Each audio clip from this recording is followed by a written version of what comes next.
Throughout the 1920s, the nation concentrated on exploiting its vast resources. An economic boom that seemed without end. Fortunes were made both in industry and the stock markets. America seemed lost to the increasing pursuit of pleasure. With distractions like these, Japan's growing pains in the Pacific seemed very far away.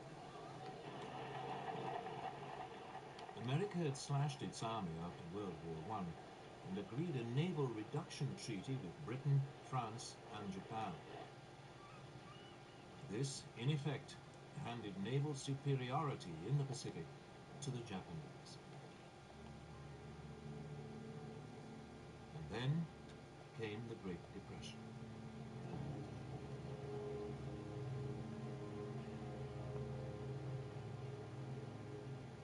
As the economic devastation spread, a quarter of the population lost their jobs. Tens of thousands were made homeless, living in shantytowns. Whereas before it had been distracted by pleasure, now America was distracted by pain. It was time for Japan to make her move.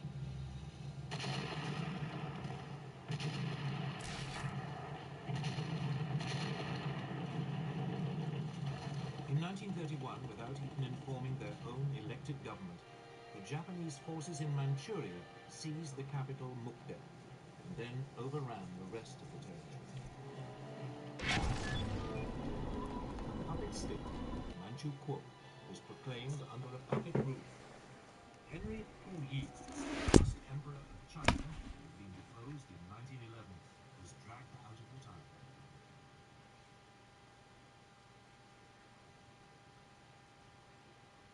Its headquarters in Geneva, the League of Nations now faced its first great test. Japan was universally condemned. But her response was blunt. Japan, however, finds it impossible to accept the report adopted by the Assembly. I wanted the word cuppa as in cup of tea, but I thought it would be great to mix with pun. When I saw that the name was available, I was like, I'm taking it, I'm trademarking it, I'm going with it. Hi, I'm Aaron, I'm the owner of Cuppa Pug. We are not the traditional cafe. When I saw Cuppa Pug go live, that's when it all clicked. Well, was that us? The Japanese then just walked out, and the League suddenly realized there was nothing it could do about Manchuria.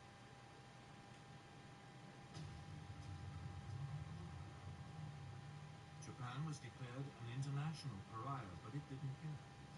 Its leaders had turned their eyes to further conquests in China. These were easy pickings.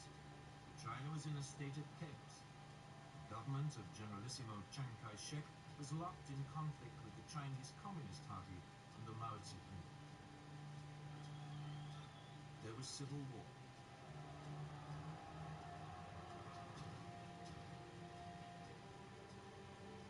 In 1936 was a precursor to invasion. The Japanese signed a pact with Hitler. The aim was to guard against any attack by Soviet Russia were it to move on China. Then in July 1937, the Japanese provoked an incident with Chinese troops and invaded.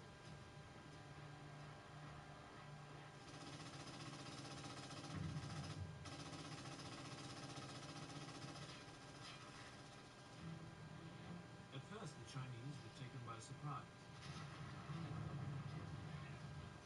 but they soon fought back fiercely, the Communists even joining the Kuomintang in a united front. The Japanese responded with amphibious landings.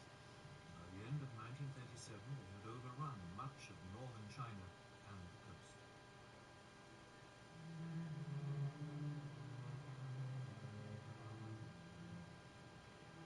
The Japanese fought this war with exceptional brutality, bombing cities indiscriminately. Westerners living in the commercial center, the port of Shanghai, were now evacuated. The city was then besieged for 3 months.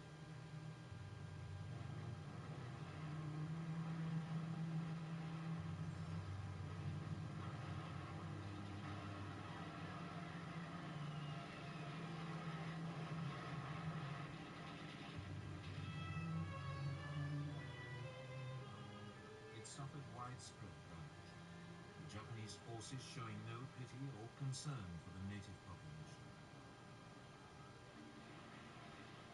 But it was after the capture of Nanking, then the Chinese capital, on December the 17th, 1937, that the Japanese forces really rammed on. Over 300,000 civilians are estimated to have been massacred during a 6-week orgy of rape and indiscriminate killing.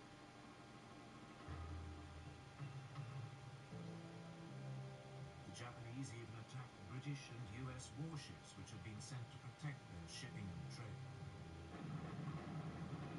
The worst incident came on December the 12th, 1937. The American gunboat Panay was sunk by Japanese bombers. 50 crewmen died. Despite this, the Western powers refused to intervene. So the League of Nations could do nothing. In the United States, President Roosevelt wanted to impose a naval blockade of Japan. It has become clear that acts and policies of nations in other parts of the world have far-reaching effects on us. But the British would have none of it, fearing that it might provoke a war. So all Roosevelt could offer was a $25 million loan to Chiang Kai-shek to buy arms. Even though the communists were now fighting alongside the Kuomintang, the Soviet Union did little to help either. Its only involvement was a series of clashes along its own border with Manchuria. But China itself received nothing. Instead, it had to fight on alone. During 1938, the Japanese overran Canton and pushed the Chinese forces deeper into the west of the country. All the rhetoric of the League of Nations, all those promises to stop international aggression had come to nothing. And by now, the Western powers were facing aggression much closer to home. Deve cristallizzare una posizione di potente ingiustizia.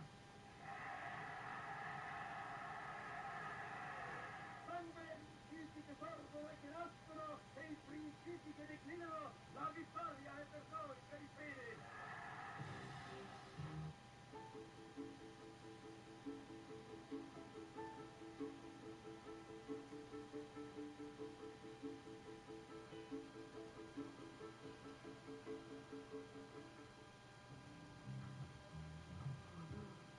Your setup wants Opera GX, and you're holding it back. You never respected me. Download Opera GX. Today, it is easy to laugh at Benito Mussolini, the fascist dictator of Italy. All that posturing seems faintly ridiculous now, but it didn't seem that way in 1922. Back then, Italy had seemed to be on the edge of anarchy. The country was riven by strikes and land seizures. The democratic government, just as in Germany, seemed powerless in the face of such unrest. So Benito Mussolini, a war veteran and a journalist, decided to take a stand. He organized a right-wing nationalist party, the Fascists. With the country paralyzed by the general strike in August 1922, Mussolini ordered his followers to march on Rome. Fearing a civil war, Italy's king, Victor Emmanuel, asked him to form a government. Si realizzassero le premesse necessarie e sufficienti per una collaborazione delle quattro grandi potenze occidentali. Mussolini swiftly stamped out any political opposition and assumed dictatorial powers. Deve cristallizzare una posizione di potente ingiustizia. By 1928, his position seemed secure. Parliament was appointed rather than elected, and all power was firmly in the hands of the fascist Grand Council.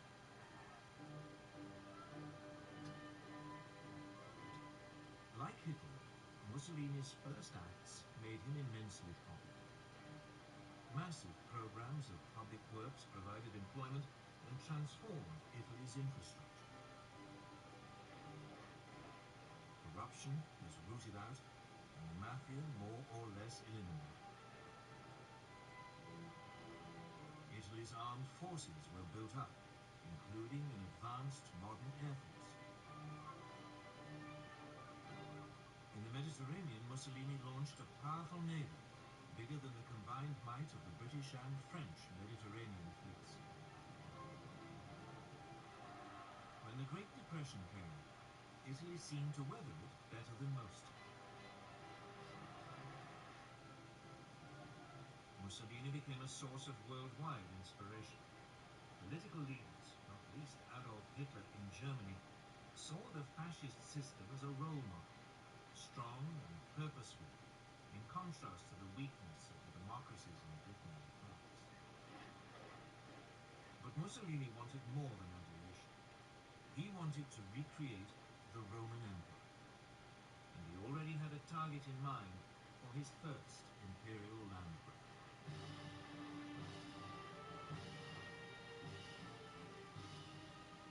His target was Abyssinia, today's Ethiopia. Italy already had colonies on its borders in Eritrea and Italian Somalia. In December 1934, Italian forces provoked a clash with Abyssinian troops at an oasis in the Ogaden region, well inside Abyssinian territory. Mussolini then sent reinforcements to Eritrea and Italian Somalia, demanding that Abyssinia pay reparations.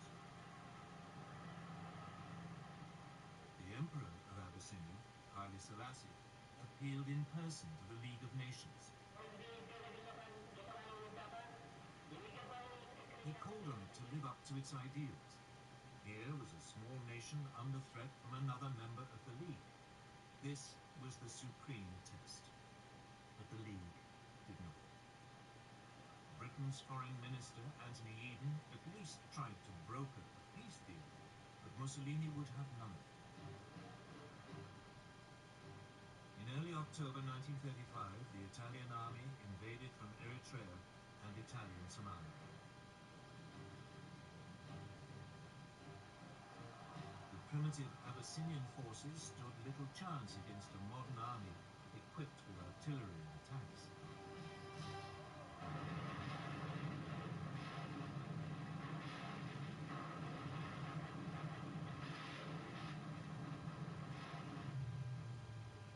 The Italian Air Force had total command of the air and harried the Abyssinians, on occasions dropping gas bombs, even though gas had been outlawed at Versailles as a crime against humanity. After 6 months, Abyssinia was completely overrun. The Emperor Haile Selassie fled into exile.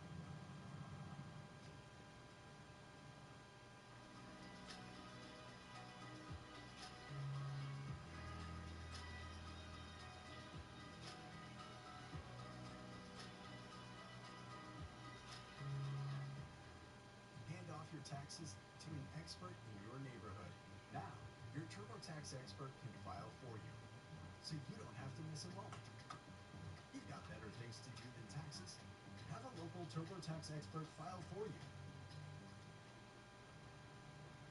From its headquarters in Switzerland, the League of Nations wrung its hands.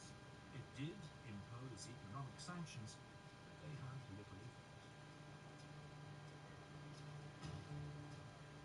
Mussolini's aggression had revealed two things. The League of Nations, that great hope for peace, was impotent. And both Europe's supposed major powers, the democracies Britain and France, no longer had the stomach for the fight.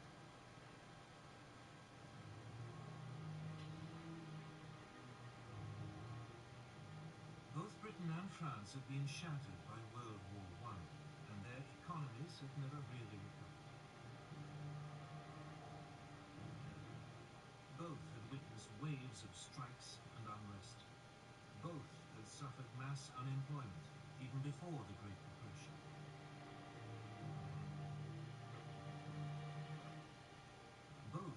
also faced the cost of controlling empires, now swollen by taking on Germany's former colonies and the Middle Eastern territories once run by the Turkish Ottoman Empire.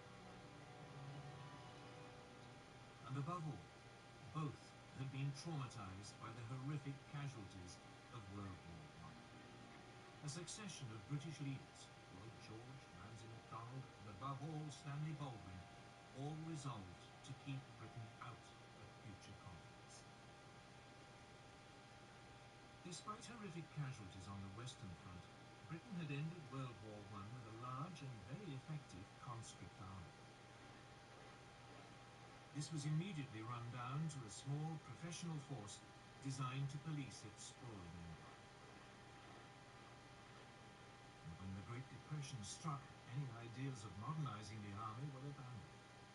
It meant that Britain went into the run-up to war economically and militarily weak.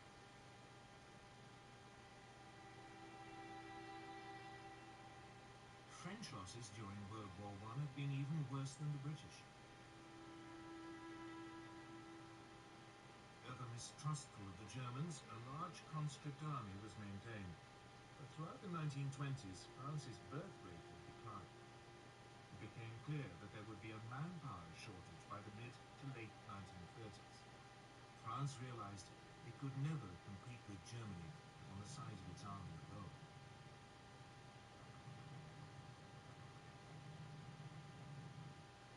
The solution was to adopt an entirely defensive mentality.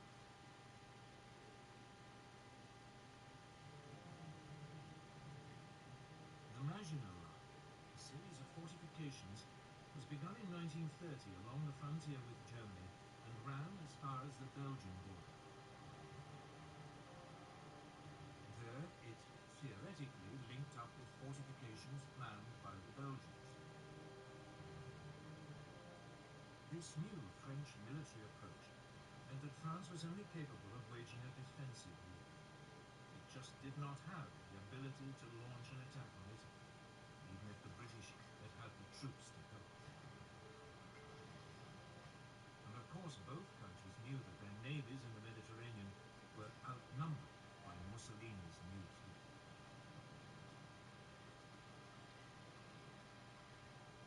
So when Italy conquered Abyssinia, it made sense for both powers to do nothing. It just seemed too remote, too much someone else's problem.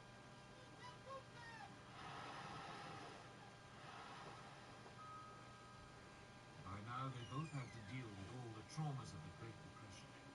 That seemed so much more pressing. And above all, they were now faced with a military threat far closer to home. A resurgent and rearming Germany. And Germany's power, and that of Italy too, was soon about to be demonstrated in supporting the rise of another dictator in Spain.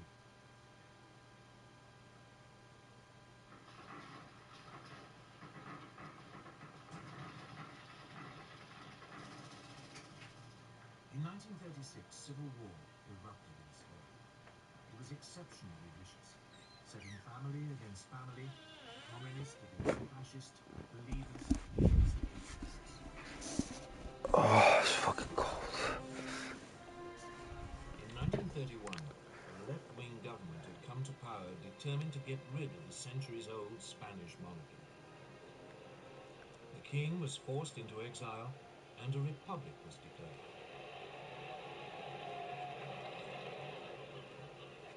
In February 1936, the parties of the left combined in a popular front to take on the forces of the right in a general election. The Popular Front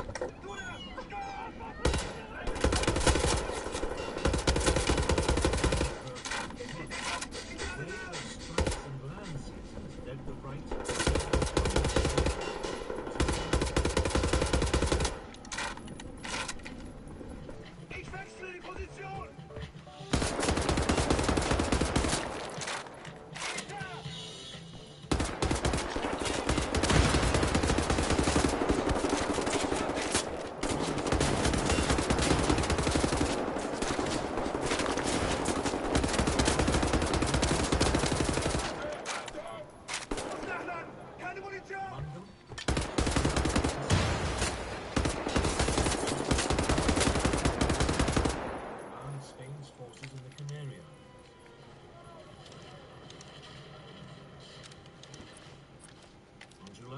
17th, 1936. The units of the army fighting guerrillas in Spain's colony in Morocco mutinied. Next, new national anthem, which was mainland garrisons now joined this revolt.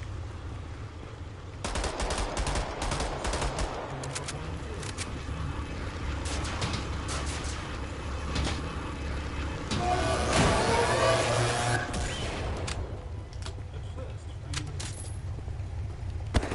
Damit hast du nicht gerechnet, wie? across the Straits of Gibraltar back to Spain. So he turned to the one person he thought might help: Adolf Hitler. Oh, I kind of want to watch this shit back. Within to have none of it. Armed forces were less now, but Chinese forces deeper in. So the League of Nations in China, with plenty of 1935 up the unemployed. From now on, he would use the democratic system to achieve power.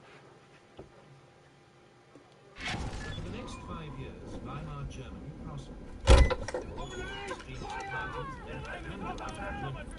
led by Hitler's opportunity. Lade nach! Ich hab keine Munition mehr! Granate! Achtung! Granate!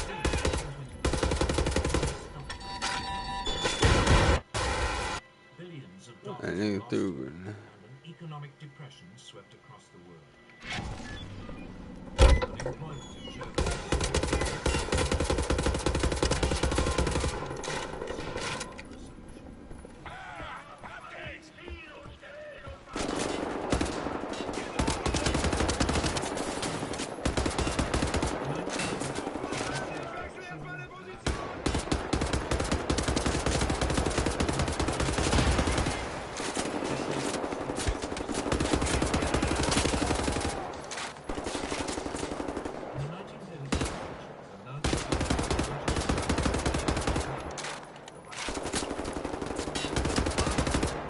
But Hitler refused to join the coalition.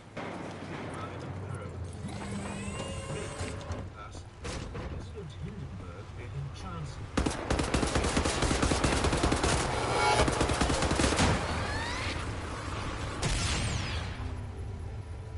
Within a month, I'm gonna have to come back to this shit. Hitler accused the This is communists too crazy. and demanded emergency powers. He then used them to ban all other political parties. In August 1934, President Hindenburg died. Hitler declared himself president. He was now absolute leader, the Führer of Germany.